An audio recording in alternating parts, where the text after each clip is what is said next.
Class J484 number 600 is spotted whipping the powered Narrow through the Misty Island tunnel. After retirement in 1958, she was first acquired by the Northwestern Railway, and later by the new established Norfolk and Western on Misty Island. She was rebuilt from a coal burner to an oil burner in 1962. Then in 1991, under the 1982 depollutioning program, she was rebuilt again to be powered with hydrogen. She will be heading the Arrow until Knapford Station. 2 days later, we see Class Y7 number 2217, double-heading an extra passenger train with Class A1B number 1219. The 2217, originally known as Y5 number 2107, was purchased in 1960, having been rebuilt in 1963. Originally being oil-fired, she is also now hydro-fueled since 1992.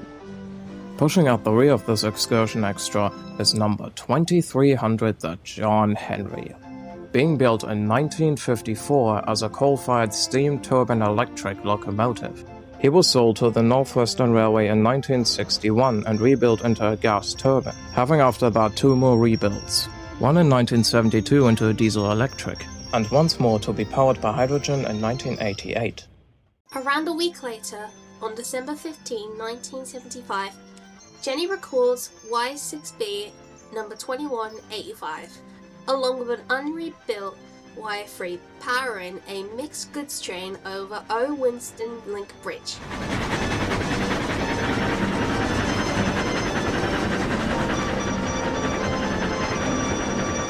The train will terminate at Vickerstown as the supplies are for the city, as well as the BTM's operational engine fleet.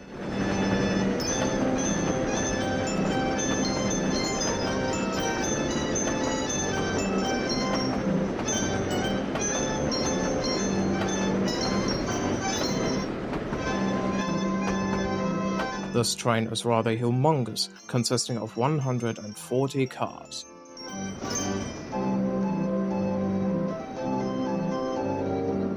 Note the small caboose at the end.